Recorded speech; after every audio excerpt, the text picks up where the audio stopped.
Halo adik-adik, kita bertemu kembali dalam video pembelajaran matematika, di mana video kali ini kita akan membahas lanjutan dari teorema Pythagoras pada bagian yang kedua.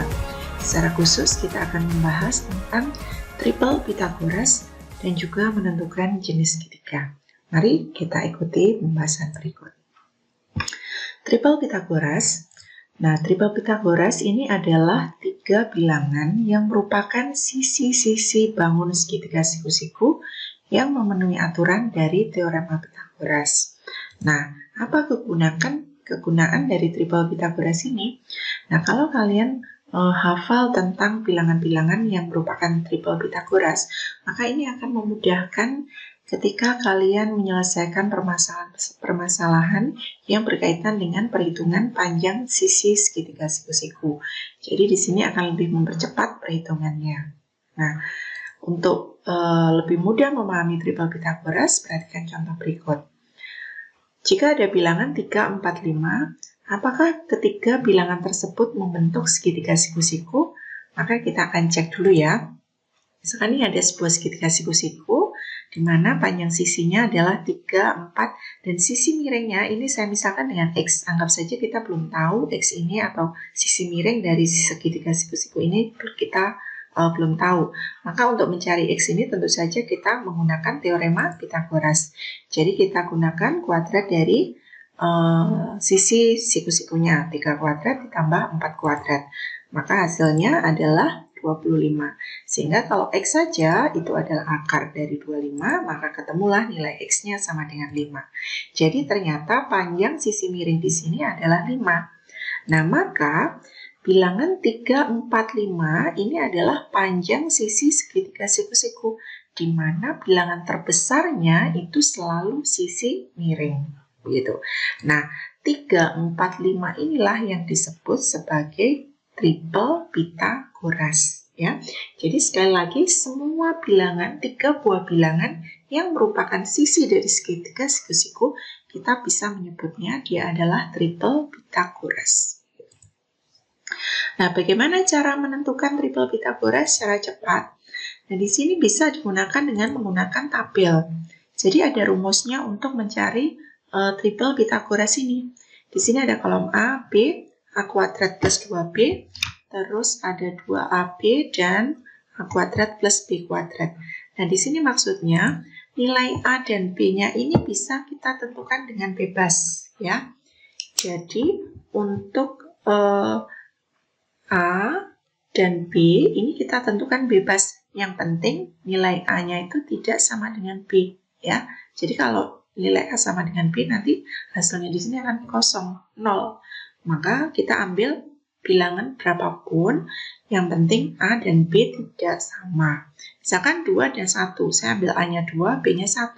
Kita tinggal masukkan ke dalam rumus ini. Berarti kita cari A kuadrat, berarti 2 kuadrat min 1 kuadrat, ketemulah 3. Kolom berikutnya adalah 2AB, berarti kita kalikan antara 2 kali A-nya 2 kali B-nya 1, ketemulah adalah 4.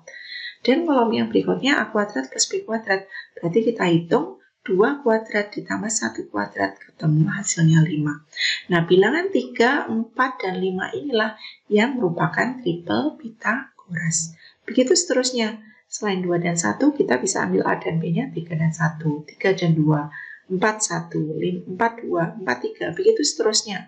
Kalau kamu mau ambil misalkan A-nya adalah 5, B-nya 1, boleh juga. Maka nanti di sini kita tinggal hitung 5 kuadrat dikurangi 1 kuadrat, berarti 25 kurangi 1. Ketemulah di sini 24. 2AB, berarti 2 kali 5 kali 1, ketemulah 10. A kuadrat plus B kuadrat, berarti 25 kuadrat tambah 1 kuadrat, berarti ketemulah 26. Maka triple Pythagorasnya adalah 10, 24, dan 26. Urutannya sebenarnya nggak harus sama seperti ini. Boleh menuliskannya 24, 10, 26. Begitu juga boleh. Cuman biasanya akan lebih mudah kalau kita urutkan mulai dari bilangan kecil ke bilangan yang besar. Nah, di dalam triple Pythagoras itu ada beberapa macam tipe. Ya, biasanya dikenal dengan 4 tipe. Yaitu tipe pertama itu adalah 3, 4, 5. Tipe kedua 5, 12, 13. Tipe keempat 7, 24, 25. Dan tipe keempat 8, 15, 17. Apa maksudnya? Nah, dari tipe 1 ini 3, 4, 5. Maka setiap kelipatan dari 3, 4, 5 itu pasti merupakan triple Pythagoras juga. Misalkan dari sini ke sini, ini dikalikan 2 semua. Jadi 3 kali 2, 6. 4 kali 2, 8. 5 kali 2, 10. Ini pasti triple Pythagoras juga. Nah, ini ke sini, ini adalah kali 3. Ketemulah ini. Nanti berikutnya kalau kamu mau mencari 3, 4, 5 kali 4, ini pun hasilnya juga akan ketemu triple Pythagoras. Ini juga ke sini. Ini adalah kelipatan dari tipe-tipe ini. Tipe 1, tipe 2, tipe 3, tipe 4. Ya. Nah, triple Pythagoras ini akan sangat membantu kalian kalau kalian menghafalkan triple Pythagoras ini. Ya, ini adalah triple Pythagoras yang umum. Akan sangat membantu kalau hafal. Maksudnya gimana? Misalkan nih ada segitiga siku-siku. Segitiga siku-siku di sini. Sisi di sini adalah 12, di sini 16. Berapa sisi miringnya? Kalau kamu hafal triple Pythagoras 12, 16. Di sini kan ada triple Pythagoras 12, 16. Dan sisi ketiganya selalu 20. Berarti di sini pasti jawabannya adalah 20. Tanpa kamu menghitung dengan menggunakan rumus Pythagoras. Itu maksudnya ya. Jadi akan membantu mempercepat perhitungan kalau kamu hafal dari triple Pythagoras ini. Sekarang kita lanjutkan lagi. Nah, sekarang contoh soal. Perhatikan kumpulan berikut, manakah yang merupakan triple Pythagoras? Misalkan 4, 6, 8. Apakah ini triple Pythagoras? Nah, untuk ngeceknya apakah ini triple Pythagoras atau tidak, maka kita tinggal cek dengan menggunakan rumus Pythagoras. Ya, tentukan dulu bilangan terbesarnya. Kenapa? Karena jadi patokan kita adalah bilangan terbesarnya. Bilangan terbesar ini yang kita anggap dengan sisi miring. Nah, di sini bilangan terbesarnya kan 8. Maka kita akan cek dua bilangan yang selain yang terbesar, kita jumlahkan kuadratnya. Nah, kemudian kita cek dengan bilangan terbesar kuadrat. Jadi 4 kuadrat tambah 6 kuadrat, apakah sama dengan 8 kuadrat? Kita hitung aja. 4 kuadrat tambah 6 kuadrat itu 16 tambah 36. Kalau 8 kuadrat itu 64. Nah, ini kalau ruas kiri dijumlahkan hasilnya 52. Sedangkan ruas kanannya adalah 64. Artinya ruas kiri ini tidak sama dengan ruas kanan.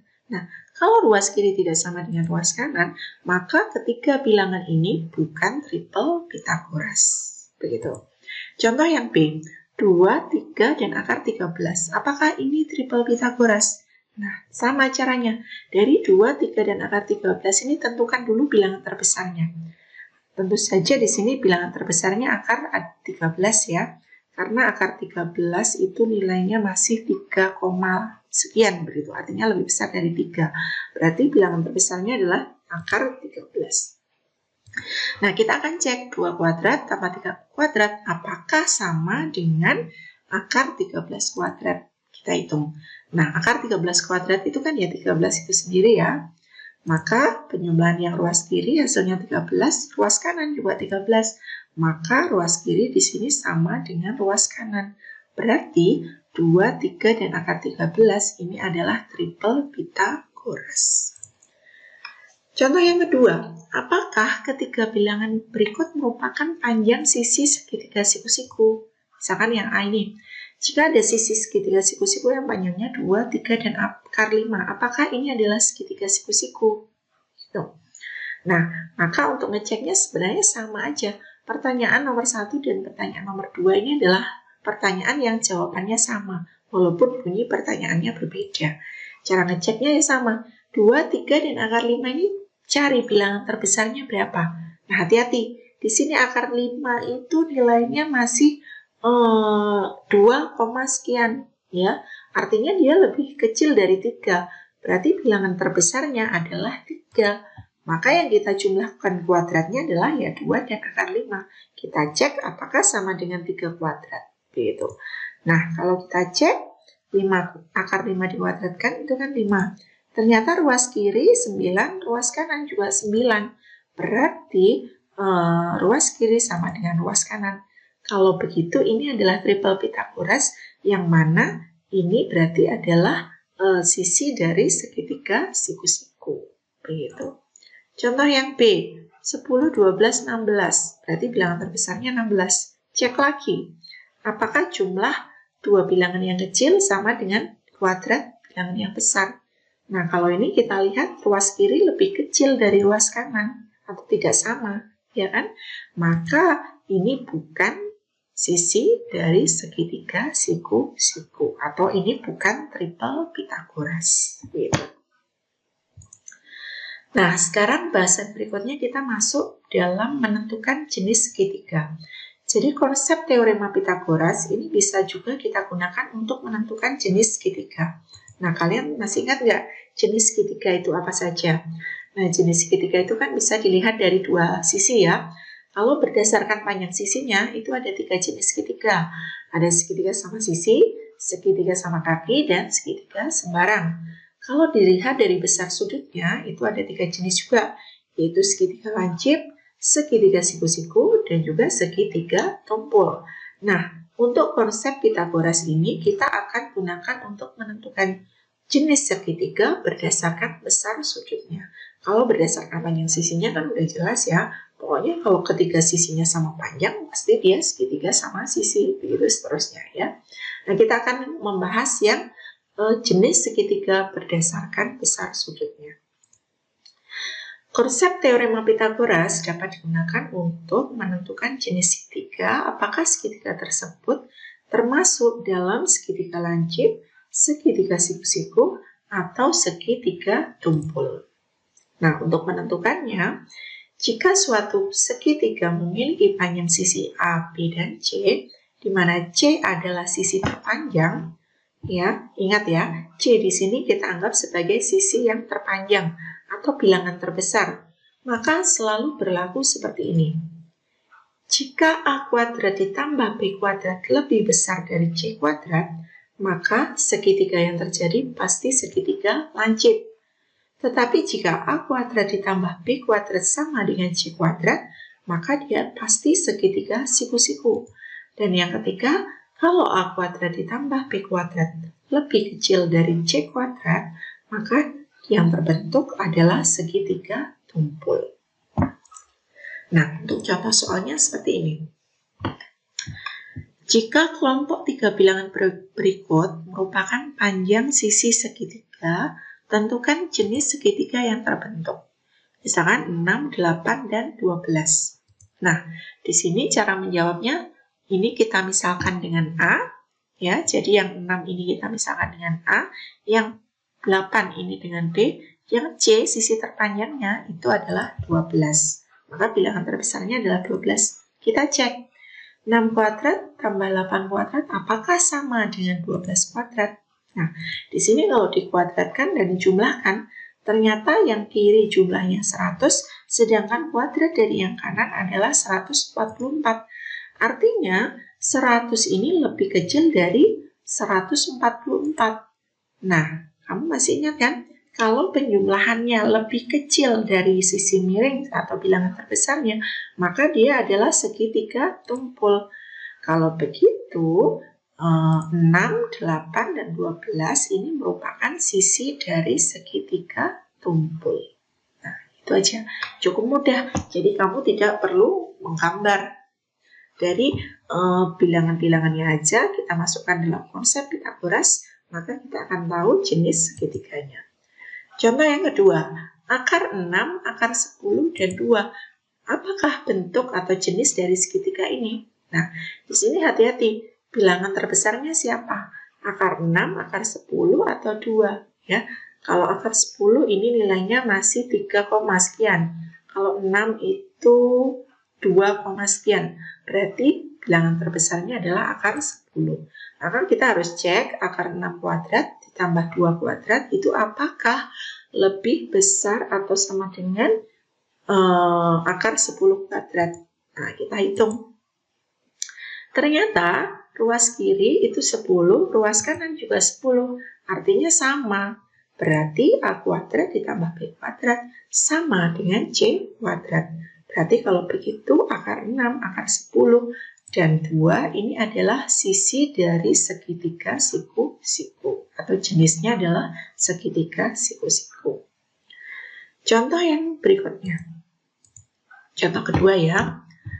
Perhatikan gambar berikut. Jika sudut B adalah siku-siku, tentukan apakah sudut D juga siku-siku ya. Di sini ada segi 4 ABCD, di mana sudut B-nya adalah siku-siku. Nah, kita diminta untuk menentukan apakah sudut D ini adalah siku-siku ya. Jadi sudut di sini apakah siku-siku? Ini ditanyakan gitu. Tapi yang jelas di sini dia adalah siku-siku. Nah, caranya bagaimana? Maka di sini untuk menjawab pertanyaannya ini, karena kita konsep Pitagoras ini harus merupakan segitiga siku-siku, maka kita buat garis bantu AC supaya ada segitiga siku-siku ya.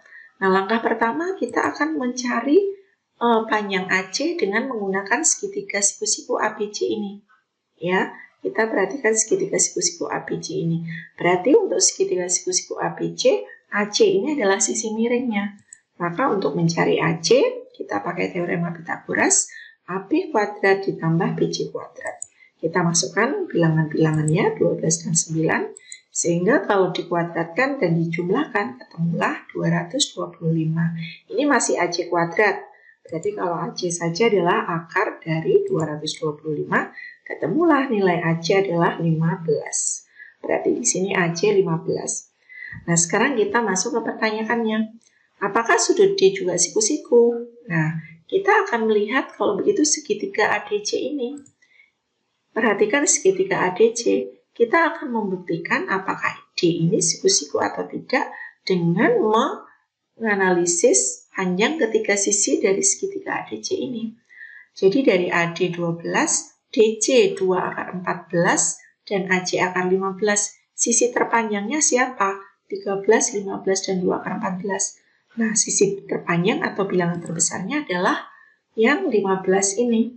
Maka kita akan cek 13 kuadrat ditambah 2 akar 14 kuadrat, apakah sama dengan 15 kuadrat? Nah, setelah kita hitung, 13 kuadrat itu 169, kalau 2 akar 14 kuadrat, berarti ini masing-masing harus dikuadratkan ya. 2 kuadrat itu dapat 4, sedangkan akar 14 kuadrat itu adalah 14. Kalau yang kanan 225. Kalau kita jumlahkan, maka ruas kirinya adalah 225, ruas kanannya juga 225. Artinya, kalau A kuadrat plus B kuadrat sama dengan C kuadrat, maka segitiga ADC ini adalah segitiga siku-siku. Berarti sudut D ini adalah sudut siku-siku. Begitu ya. Jadi, dengan demikian, pertanyaan pada soal yang kedua ini sudah terjawab. Ya. Nah, begitu adik-adik, konsep-konsep Pitagoras ini banyak sekali bisa diterapkan untuk menyelesaikan masalah-masalah yang berkaitan dengan segitiga siku-siku. Oke, untuk video kali ini pembahasan kita akhiri sampai sekian. Semoga penjelasan ini dapat bermanfaat untuk kalian dan bisa dipahami sehingga kalian pun bisa mengikuti pembelajaran secara lebih baik dan bisa memahami. Sampai di sini dan kita bertemu dalam video-video selanjutnya. Sampai jumpa.